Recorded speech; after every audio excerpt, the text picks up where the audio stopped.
Pendant des mois, la mort de cet homme nous a fait aller d'un bout à l'autre d'une frontière. On avait été très secoués, mais il y avait beaucoup de choses qui remontaient en même temps. On l'avait vraiment aimé. Je ne sais pas si lui aurait pu en dire autant. Quand il avait dit à Cécile « Je voudrais acheter une des gravures que tu aurais faites de belle-mère », on avait d'abord été étonnés. Et puis, elle avait préparé un petit carton dans lequel elle avait placé quelques-unes des gravures, disons susceptibles de... Je ne sais plus quel mot utiliser, mais qui puisse intéresser, voilà, cet homme-là. Alors, il était venu et avait regardé. On a vu tout de suite que c'était pas ça qu'il voulait. Il ne savait pas exactement ce qu'il voulait. Il n'avait pas à dire. Lui qui parlait si clairement, avec un langage qui n'était pas tout châtré, là disait c'est pas ce belle-mère-là que je voudrais. Il y a un autre belle-mère. C'est très bien, Cécile, c'est très très bien. Tu penses que je vais pas te faire un reproche, mais c'est pas la gravure là qui est en cause. C'est le sujet qui ne me... Alors on se regardait. On se disait, on comprenait ce que l'un et l'autre, Cécile et moi, pensions. Ce que l'on avait mis de côté était effectivement belle-mère, mais c'était d'ailleurs pas un belle-mère extrêmement lisible. C'était un belle-mère allusif, peut-être encore plus érotique que s'il avait été très dit. Et je me souviens très bien, nous étions sûrs, nous étions demandés qu'est-ce qu'il va prendre, vers quoi est-ce qu'il va aller. Et moi, j'avais penché pour une gravure représentant un enchevêtrement de lignes plutôt horizontales que verticales, mais pas droites, et à l'intérieur desquelles, petit à petit, se présentait, apparaissait comme un visage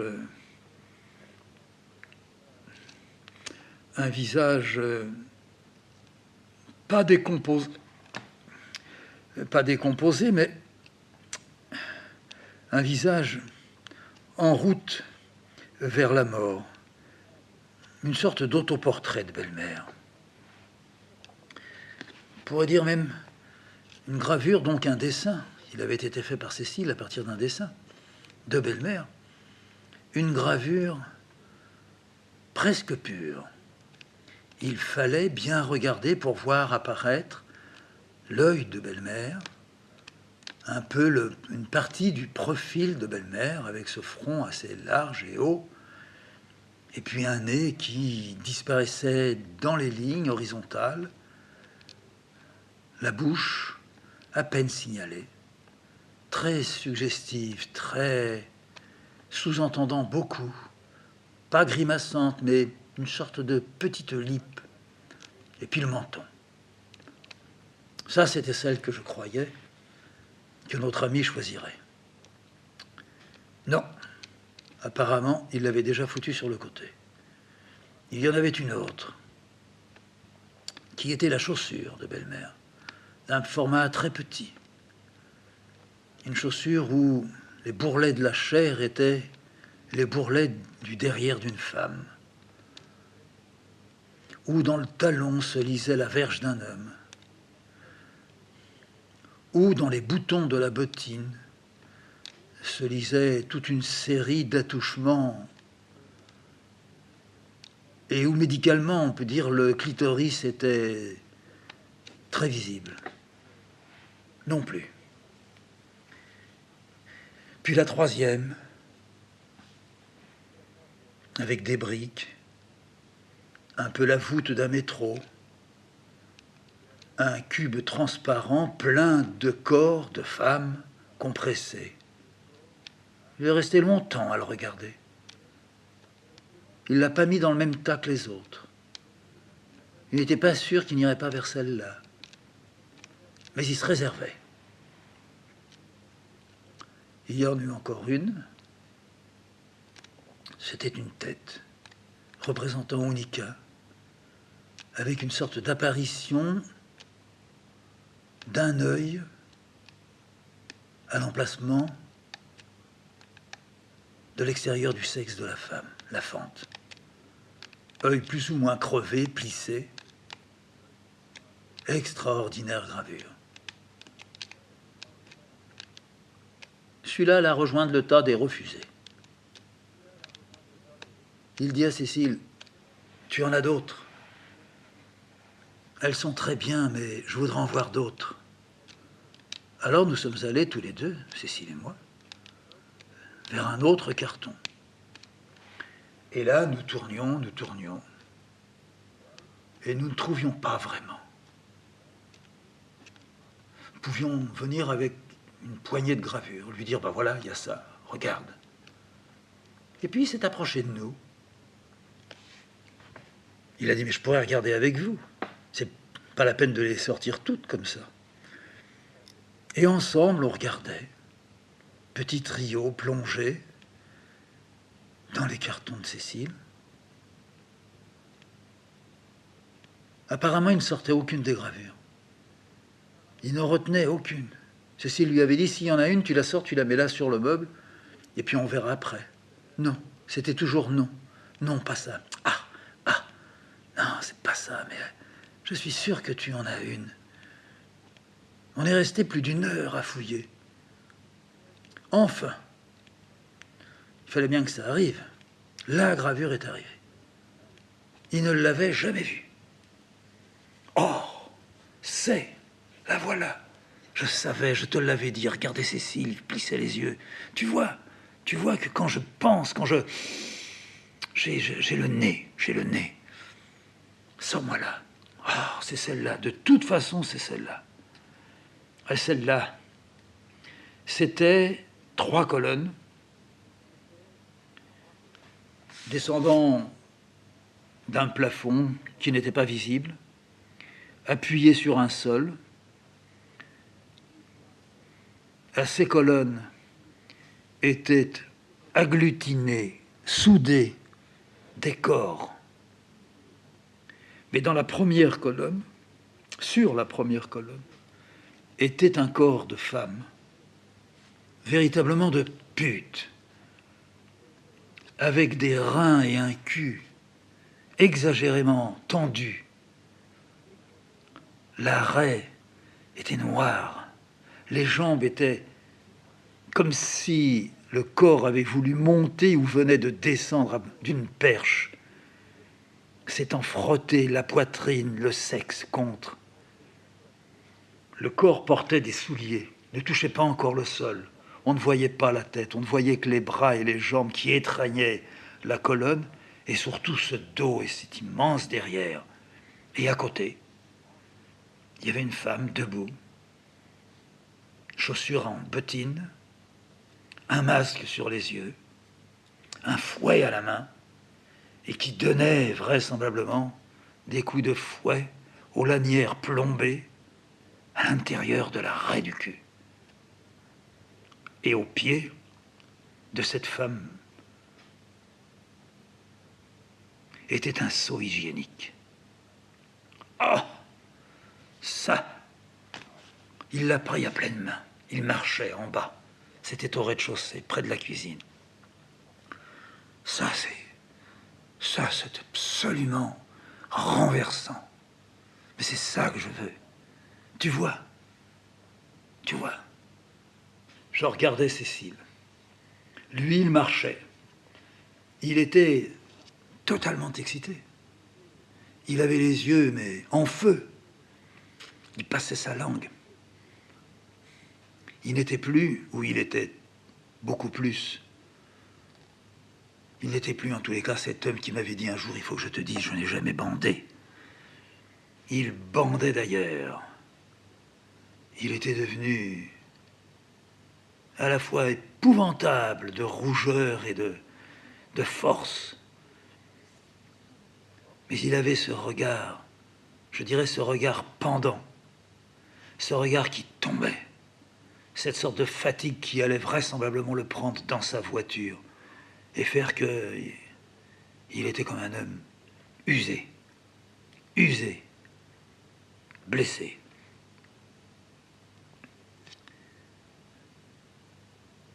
Il a pris la gravure. Il est parti. Il a, comme d'habitude, téléphoné. Il a dit, j'ai la gravure sous les yeux. Je suis là, près de l'icône. Ah, j'avais envie de lui dire, comment? Je la regarde. J'ai ma petite lampe, tu sais, ma petite lampe. Je regarde le seau hygiénique. Je n'ai jamais vu un seau hygiénique de cette façon, avec un seul trait. Tout est là. Le seau hygiénique et ce qu'il y a à l'intérieur du seau hygiénique. Et elle qui la bat, elle qui martyrise, elle qui la sauve, et l'autre, cette position, cette façon de tenir, et la colonne qui sort comme d'elle, la colonne qui doit lui arracher la poitrine. Je dis, oui, je crois que tu l'as très très bien compris, oui, très très bien. Tant mieux si c'est la gravure, dans le fond, que tu voulais. Nous sommes revus peu de temps après. C'était même une visite un peu comme précipitée. Il avait téléphoné la veille en disant « Demain, samedi, je viens ». Bien sûr, bien sûr. Ordinairement, il téléphonait pour dire « Je viendrai la semaine prochaine » ou « Je viendrai dans 15 jours ». Et là, il est arrivé. Nous étions préparés. On avait aussi préparé d'autres gravures. On s'était dit violent pour violent. Au fond, c'était une gravure très, très belle-mère, mais nous serions allés vers autre chose. Nous avions donc préparé un petit carton encore de gravure. Il est arrivé, mais il ne parlait pas de la gravure. Non. Il me dit, avant-hier, jeudi, j'étais à Paris. Ah oui. Et moi, j'ajoutais, tu as eu le temps, tu souhaites faire encadrer la gravure que tu as prise, là? Quand même que tu saches. Bien sûr que tu as très bien vu de quoi il était question, mais si tu encadres ça et que tu le mets dans ta chambre ou dans, disons, ton salon, si par hasard tu fais venir un confrère, il faut que tu ailles un verre d'alcool à côté, parce que il va se dire, je ne savais pas que mon confrère... Je m'en fous, moi. Je m'en fous. Mais je ne la ferai pas encadrer, je veux l'avoir près de mon lit. On verra après. Tu me diras comment je dois encadrer ça. Mais je commençais à te dire, jeudi, oui, qu'est-ce qu'il y a? Jeudi, je suis allé à Paris. Ah, bien sûr, oui. Alors, c'était bien. Tu as vu des choses, tu as fait un tour. Ah, j'ai pas pu faire de tour. J'ai été pris. J'étais avec le directeur du cabinet de... Bah, alors là, que des bêtises, que des bêtises. Et vas-y, qu'il avait repris mon dossier, que ça n'allait pas, mais qu'ici, on pourrait peut-être arranger, etc., mon cher. Le con fini, tu sais. Oui, mais je te crois. Mais je sais que tu me crois. Non, mais je dis je te crois, je ne dis pas pour te faire plaisir. Comme tu seras parti, je dirai à Cécile, c'est lui qui a raison. Je suis sûr, c'est lui qui a raison. C'est pas l'autre qui l'a reçu. Il me dit, mais le pire, ça m'avait mis de mauvaise humeur, ça m'avait mis dans un état. Le matin, je prends le train. Je vais jamais en voiture à Paris. Je prends le train. Je monte dans le train. Je roulais depuis une demi-heure. Puis tout à coup, on entend, s'il y a un médecin dans le train, qu'il se présente au wagon numéro tant. Tu te rends compte? Oui, oh bah ça arrive. Moi, je dis ça comme ça. Ça arrive. Je crois qu'une fois, en allant à Marseille avec Cécile, Nous avons entendu ça. Et nous avons vu passer 5 minutes après un toubib qui courait. Il me dit, mais qu'est-ce que tu crois que j'ai fait? Ben, je l'imagine. Tu l'imagines? Non, mais dis-moi, Fred, tu entends dans le train, on demande à un médecin s'il y en a un qui aille au wagon numéro tant. Tu crois que je vais me lever, que je vais dire où est le wagon numéro tant, je suis médecin, et je vais aller mettre mon doigt, je sais pas où, toucher, dire ça sent mauvais, il y a les os là qui viennent, et elle va faire le gosse tout de suite. Tu crois que moi je vais faire ça? Non mais, tu me prends pour quoi? Pour qui? Pour qu'après on dise vous n'aviez pas les doigts propres, cette femme ou cet homme. Je dis mais c'est pas nécessairement les doigts dans le vagin que tu vas mettre. C'est peut-être quelqu'un qui est tombé dans les pommes parce qu'il fait, je sais pas moi, je ne sais rien, je suis pas médecin. Mais je croyais que un médecin ça allait quand on disait il y a un problème. Mais pas du tout. Mais jamais je ferais ça. Jamais. À l'hôpital? Oui. D'accord. Mais là, se lever et laisser la femme dans le compartiment. Et tu veux que ce soit une femme, toi? J'imagine que c'est une femme. Alors là, il faut la mettre seule dans le compartiment. Alors, qu'est-ce qu'il faut faire? Hein? Relever les manches? Et puis, fouiller, fouiller. Et alors, il avait plié son doigt comme nous quand on était enfant pour faire comme le revolver, là. Il y avait 2 doigts qui restaient tendus, puis les autres qui étaient pliés. Puis il fouillait, fouillait. Je dis, mais écoute, tu me fais sourire et même rire. Rien ne dit qu'il y avait à fouiller. Qu'est-ce que tu veux? Il y a toujours à fouiller là-dedans. Non. Eh bien, je me suis pas levé. D'abord, personne ne savait si j'étais médecin.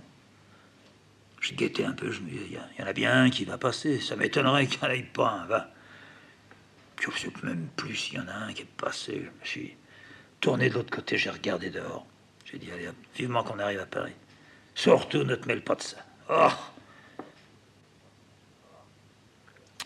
Une autre fois, il nous a raconté, il était, encore une fois, convoqué dans un ministère. Et dans ce ministère, c'était le ministre. Ministre qui, une fois, était venu à l'hôpital et aurait plus ou moins sympathisé, proposé à notre ami. Si vous avez besoin de me voir en particulier, faites-le. Alors cette fois, il l'avait fait venir, et puis il avait souhaité être extrêmement arrangeant, coulant, avec cet homme. Alors lui, il avait dit, là où il y avait des petits problèmes qui clochaient, c'était allé très vite, et le ministre lui avait dit, c'est tout? Oui. Mais est-ce qu'il n'y a pas quelque chose que je pourrais faire pour vous? Il n'avait pas répondu. Il m'a dit, tu sais, je lui réponds pas. Qu'est-ce que tu veux que je lui réponde? Alors il leur répète une deuxième fois sa question. Y a-t-il quelque chose que je puisse faire pour vous? Je lui ai répondu, monsieur, je suis extrêmement touché par votre proposition. Mais il n'y a que le Seigneur qui puisse faire quelque chose pour moi. Puis je me suis levé, puis je suis parti. Alors, j'ai certainement eu tort. Hein.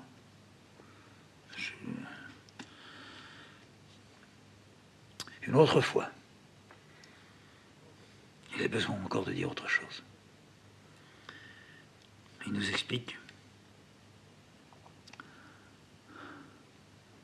Il était allé voir, jeune, pas étudiant, déjà interne, étant sur le point de devenir médecin dans le service hospitalier. Il était avec le patron. Il était un peu le bras droit du patron. Il passait dans les salles. Le patron était là. Il pontifiait. Et il disait, voilà, c'est le cas, un tel, madame, elle a... Bon, raconte toute l'histoire. Puis il se retourne vers quelqu'un en lui disant, bon, vous lui donnerez ça, ça, ça. On verra dans 8 jours. Il repasse au lit suivant. Et puis il me dit toujours cette froideur, ce détachement, cette misère pour le malade. Tu n'as jamais vu, toi, un service avec 30 lits, 30 malades. Tous différents. Tous anxieux, affolés chaque fois qu'ils voient passer les médecins. Ah, il y avait une vieille femme, assez vieille femme. Il pose des questions, elle ne peut pas répondre. Ben, répondez-moi, madame. Elle ne peut pas répondre. Je vois bien qu'elle est beaucoup plus qu'impressionnée, terrorisée par lui. Il avait une drôle de gueule. C'était pas un méchant bonhomme, mais... Ah. Alors, il se retourne et il dit à son assistant, dites-moi, il faudrait vous occuper de ça. Elle peut pas parler. Je suppose qu'elle est pas muette. Vous n'êtes pas muette, hein? Et l'autre femme, elle était avec des grands yeux, puis elle ouvrait la bouche. Ça allait sortir, mais ça pouvait pas sortir avec lui. Bon. Suivant. Ah, il dit, on a eu fini la salle. La journée s'est terminée. Je suis pas sorti comme il le fallait, sur le coup de 6h30, 7h. Je suis resté. Et puis, j'ai fini par aller dans la salle où il y avait la femme. Je suis approché de son lit. Je me suis assis sur le rebord du lit. Je lui ai pris sa main. Je l'ai mise dans la mienne. Je l'avais comme ça dans la main gauche. Et j'avais sa main qui était à plat dans la mienne. Je voyais le dos de sa main. Je l'ai regardée. Elle me regardait. Elle n'avait pas ouvert la bouche. Et tout doucement, avec mon autre main, je l'ai regardée et je l'ai caressée. Tout doucement, très lentement. Caresse après caresse. Lentement, je la regardais. Je ne pensais pas. J'étais trop jeune encore. Ses yeux me regardaient. Sa lèvre, elle tremblait un peu. Tu sais, quelquefois on voit ça. C'est pas spécialement la peur. C'est quelquefois juste avant d'avoir les larmes qui coulent. Mais elle allait pas pleurer. Je lui faisais signe avec la tête. Je lui disais non. Alors elle réussissait à le retenir et puis, petit à petit, sa lèvre s'était calmée. Puis elle me regardait. Je suis resté longtemps, tu sais. Peut-être une demi-heure. Il y avait les infirmières qui passaient, qui me regardaient. Je disais rien. Je me suis levé, je suis parti. Le lendemain, à la même heure, fin de la journée, je suis revenu. Je me suis assis encore sur son lit. Je lui ai pris encore sa main, je l'ai mis dans la mienne. Et j'ai recommencé à la caresser. Tout doucement, en la regardant. Comme ça avait été la veille.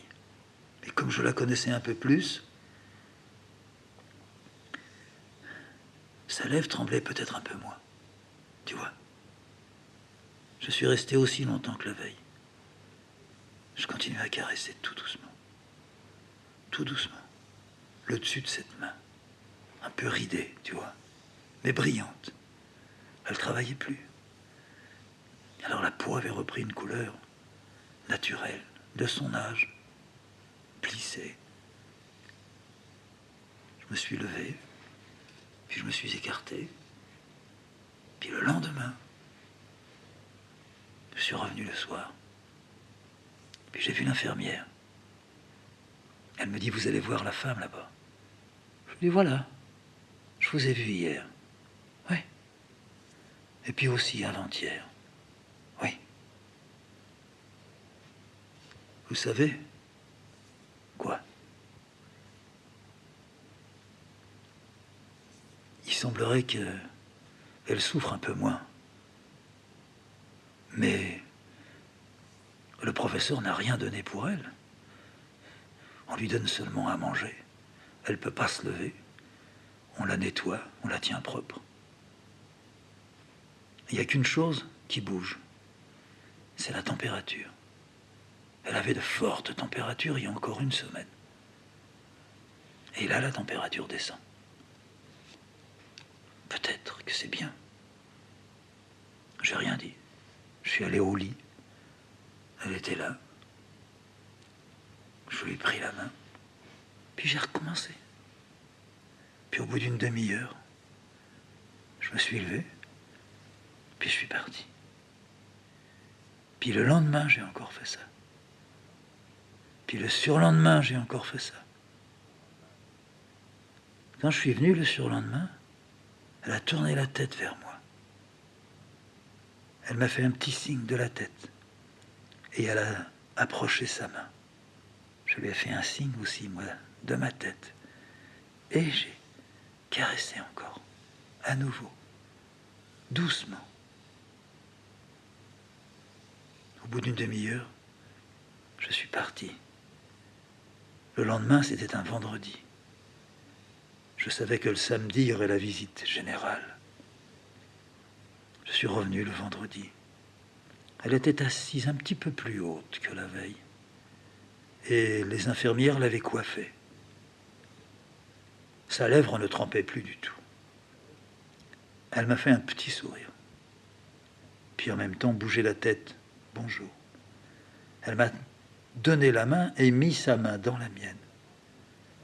C'était fait. Je l'ai caressée. Elle bougeait tout doucement sa tête. Elle gardait son petit sourire, tu sais. C'est très timide, un malade. Très, très timide. Puis, comme la veille, j'ai arrêté. J'ai tenu un peu sa main entre les deux miennes. Elle a fermé les yeux. Je me suis levé. Je suis parti. Le vendredi, je suis arrivé dans la soirée. La même infirmière est venue vers moi. Elle m'a dit, vous allez être content. Elle n'a plus de fièvre. J'ai fait signe que c'est vrai, j'étais content. Je suis allé la voir au lit. Elle était assise dans son lit. Elle m'a fait un sourire beaucoup plus large. Elle m'a tout de suite mis la main dans la mienne. Et je l'ai caressée. Longtemps aussi. Et puis je l'ai gardée longtemps dans ma main, sa main. Et elle me regardait. Et je la regardais. Et j'ai lâché sa main, je suis resté un peu. Je lui ai dit, demain, il y a la visite. Vous n'avez plus de température. Elle a souri encore. C'est vous qui allez dire ce que vous voulez demain. Le lendemain, je n'ai pas suivi le patron pour faire la visite. Mais le samedi soir, je suis venu. Le lit était vide. Je me suis assis sur le lit vide. La petite table de nuit, il n'y avait plus rien dessus.